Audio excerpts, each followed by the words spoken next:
Okay, let's cut to the chase. The Cowboys made noise at the deadline, and whether you're pumped or frustrated, this changes the conversation immediately. You've seen the headlines: Dallas added Quinnen Williams and Logan Wilson, and that tells you two things up front. They still view the trenches as the area to fix, and they're willing to spend assets now rather than waiting on the draft or hope. Those aren't dramatic words. That's the reality the front office communicated with action, and it's important because acquiring Williams and Wilson wasn't just a tweak. It was a deliberate step toward reshaping how the defense will look and play this season. Let me put this in simple terms for you. Adding a high-impact defensive tackle and a linebacker who can play downhill and cover in space immediately raises expectations. You don't trade established pieces or future picks for players like these unless you believe they'll accelerate improvement. If you were watching the losses that led to these moves, you know the defense was getting gashed in places it hadn't before. And while a single trade window doesn't erase systemic issues, it gives the coaching staff better tools to stop opponents and, importantly, gives us something tangible to evaluate when the team hits the field next. Now, I won't sugarcoat it. This didn't suddenly fix everything. The article I'm using as our baseline points out that even with Williams in the fold, there's still work elsewhere, both on the defensive line rotation and on offense, where running consistency has been questionable. That matters because roster building is chess, not checkers. You add a powerful piece in the middle and hope it unlocks others, but you still need the supporting cast to execute the plan. In short, these trades move the needle, but they don't finish the job. Before we get into the specifics of each move, what was actually given up, how Williams plugs into the defensive tackle room, and what Wilson realistically brings to the linebacker group, I want you to answer one quick thing in the comments. Do you think these moves were enough to save this season? Yes or no? Drop your vote and add one line explaining why. And while you're there, if you want more breakdowns that aren't just hot takes, real tactical explanations you can use in discussions or on social, hit the subscribe button and help us reach our goal of 16,000 subscribers so we can make more videos like this. I'll put the trade, details, and immediate football implications next. But first, let me know your quick take below so we can compare when the tape comes around.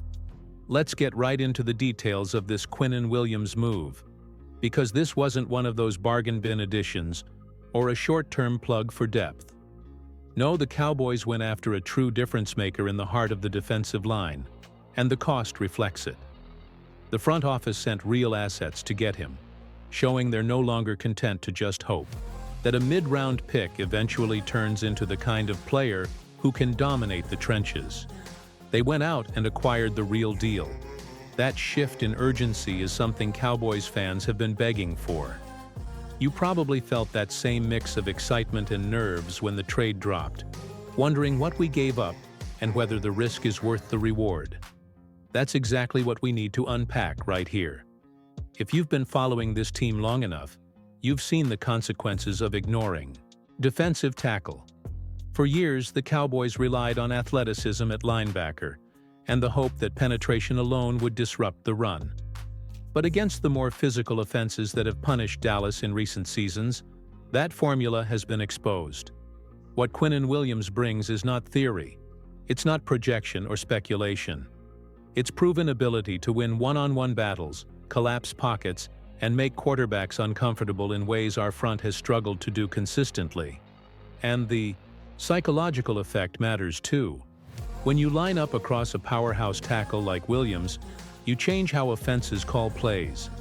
They double more. They slide protection. They rely less on deep developing routes. Suddenly, the pass rushers outside get favorable matchups they weren't seeing before. It's like putting a heavyweight anchor in the middle of your defense. Everything tightens up around it. Of course, no trade is perfect. And this move carries pressure. The Cowboys parted with meaningful future picks, the kind that usually go into the build the right way strategy the front office has preached for a decade. The article made that clear.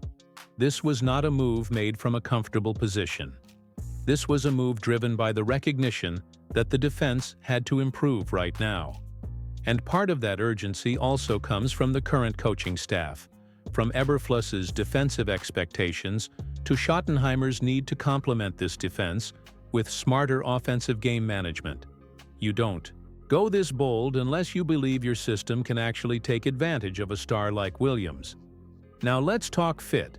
You've watched the Cowboys long enough to know that just adding talent doesn't always solve the root issue. Williams will command double teams, sure, but that means the other tackles and linebackers must finish plays they weren't finishing before. He's not joining a fully mature front. He's joining a group that has struggled with lane discipline, run fits, and holding ground against power. If the surrounding pieces don't step up, you risk putting too much weight on one player, even one as good as Williams. That's where coaching becomes crucial. The Cowboys must adjust technique and responsibility around Williams' strengths, not simply expect him to fix the scheme by himself. But let's be honest here. Cowboys fans have been begging for this type of move. You've probably said it yourself after watching one too many big runs right up the gut. Finally, the front office said enough is enough. And the fact that they made this decision at a time when the NFC is still undecided says everything. They believe the season is still up for grabs.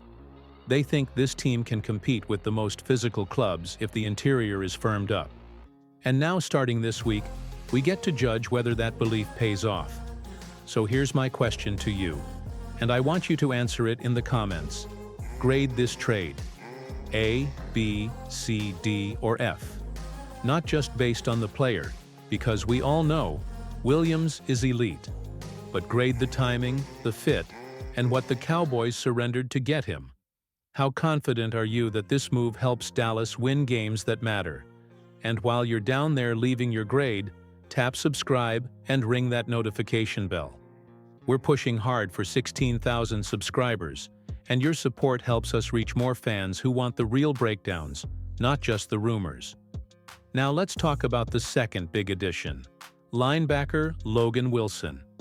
If you've watched him play, you already know this isn't your average mid-season acquisition. Wilson is a smart, instinctive linebacker who fits perfectly into what Matt Eberflus wants his defense to be: disciplined, aggressive, and versatile. He's the type of player who can actually make the system work the way it's designed to. And that's not an exaggeration. It's a recognition of how badly the Cowboys needed a linebacker who could diagnose plays before they fully develop. For too long, this defense has depended on athletic linebackers who could run sideline to sideline but weren't always sound in their reads. Wilson brings a different skill set. He's not just fast, he's calculated. He understands offensive tendencies, pre-snap motion, and route concepts, and that makes him a stabilizing force for a group that's been too reactionary. You can think of him as a defensive quarterback, someone who gets the rest of the front seven aligned correctly, especially when facing heavy personnel or play action. That's been one of Dallas's biggest weaknesses. It's not about effort, it's about anticipation. Wilson changes that dynamic the minute he steps on the field. The article points out something subtle but important. Eberflus has always valued linebackers who play with range and responsibility over pure flash. That's why Wilson feels like such a fit here. He's used to operating in systems that demand discipline. He's strong enough to handle the run game, but quick enough to cover backs and tight ends in space. He doesn't freelance. And that's exactly the kind of tone the Cowboys need from the middle of the defense. It's not about highlight plays anymore. It's about stacking stops, forcing long downs, and giving the offense more possessions. If Wilson helps accomplish that, this defense instantly looks more complete. But what I like most about this move is how it complements the Williams trade. You put an elite tackle in front of Wilson, and suddenly his vision and pursuit angles become weapons. He's not trying to dodge 320-pound linemen every snap. He's flowing cleanly to the ball. It's that ripple effect that can transform how the entire unit performs. You might not notice it on every down, but when the Cowboys start limiting second-level runs and forcing more third and longs, remember this trade. It's not just about big names, it's about the structure working better because the right pieces are finally in place. Of course, it's fair to ask what we're still missing. The Cowboys have addressed the front seven, but the secondary still needs help, and the offense can't keep putting this defense in short fields. So even though Wilson strengthens the spine of the defense, the full turnaround depends on complementary football, something that's been inconsistent. That's why the next few games will tell us if these acquisitions were the start of a new chapter or just another short burst of optimism. So here's what I want to know from you. Do you finally trust the Cowboys linebackers again? Drop a simple yes or no in the comments and tell me what still makes you nervous about this defense. And while you're there, help push this community to 16,000 subscribers. It's free, and it makes a huge difference in keeping Cowboys fans everywhere in the loop with real analysis, not just the surface-level headlines. Next, we'll shift from the players on the field to the men calling the shots, Brian Schottenheimer and Matt Eberflus, and talk about how their leadership and philosophy will determine whether these new pieces actually deliver. Now that we've covered the new faces on the roster, it's time to talk about the two names who shape everything behind the scenes, Brian Schottenheimer and Matt Eberflus. These two men are at the core of what this version of the Cowboys is trying to become. The trades we just discussed, Williams and Wilson, only make sense when you look through their combined lens.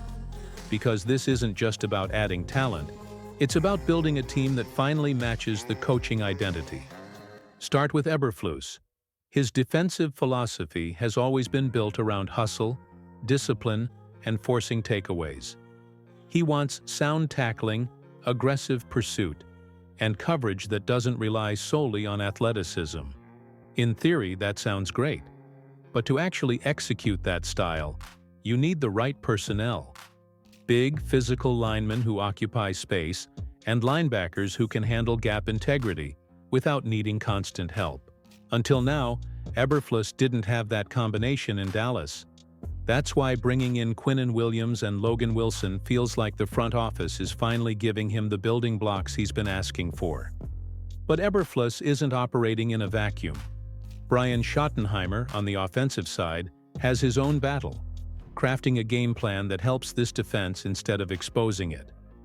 The problem we've seen for years is simple. The Cowboys' offense can't stay consistent enough to protect its defense. Long stretches without points, 3-and-outs, and turnovers in their own territory have crushed momentum. Schottenheimer's task is to control tempo, maximize Dak Prescott's rhythm throws, and lean on the run game just enough to keep the defense fresh. When you combine his philosophy with Eberflus's, the plan becomes clearer. Balance and sustainability over fireworks. Now there's a reason the article called attention to this dynamic. Because it shows a cultural shift in Dallas. For years, this team's identity leaned too heavily on talent instead of structure. Big names, high expectations, but not always cohesion. These trades and these coaches represent a new mindset. Build from the inside out. Make the system stronger than any single player.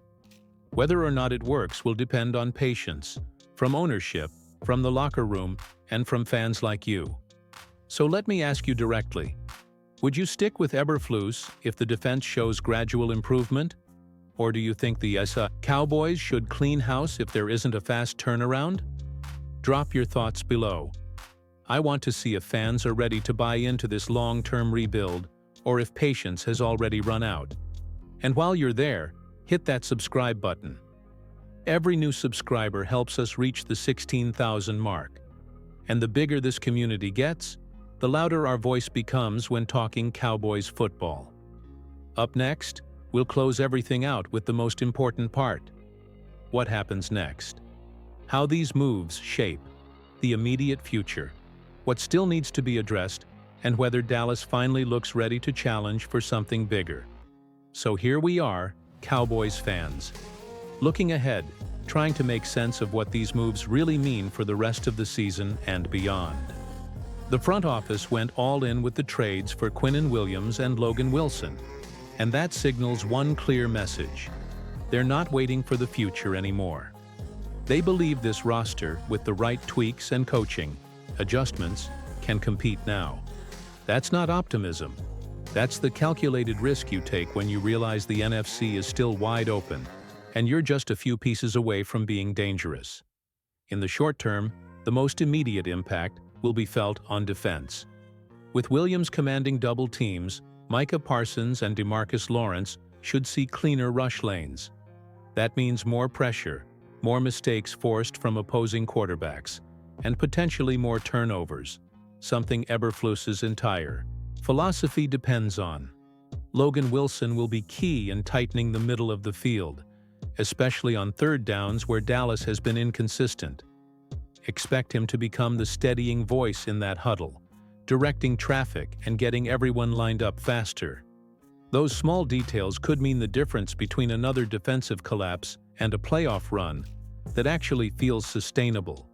But there's another part of the equation we can't ignore: the offense. These moves indirectly challenge Brian Schottenheimer and Dak Prescott to elevate their consistency. The defense just got stronger. Now the offense has to match that intensity. That means finishing drives, avoiding turnovers, and giving this reinforced defense the kind of game flow it needs to dominate. Otherwise, we'll end up in the same frustrating loop. Great defensive flashes overshadowed by offensive breakdowns. So while the spotlight today is on Williams and Wilson, the real story might be how this affects the entire team's mentality. Looking further ahead, these trades also raise questions about the Cowboys' future roster construction. The article points out that this front office has been conservative for years, valuing draft flexibility above all else. That approach has officially changed.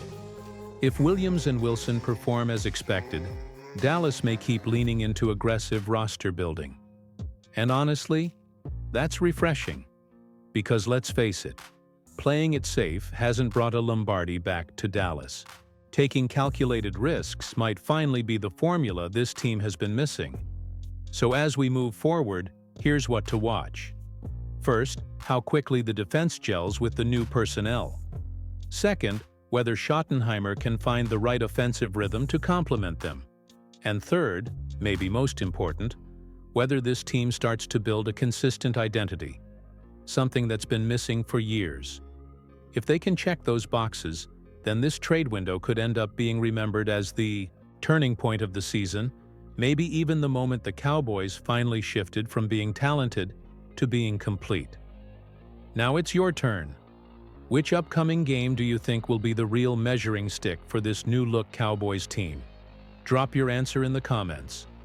And if you've enjoyed this breakdown, if you appreciate content that digs into what really matters, not just the headlines, make sure to hit like, subscribe, and help us reach our goal of 16,000 subscribers. Every click keeps this community growing and gives Cowboys fans the honest, passionate coverage they deserve. That wraps up this story. But the conversation's far from over. So tell me, do you think this is the start of something special?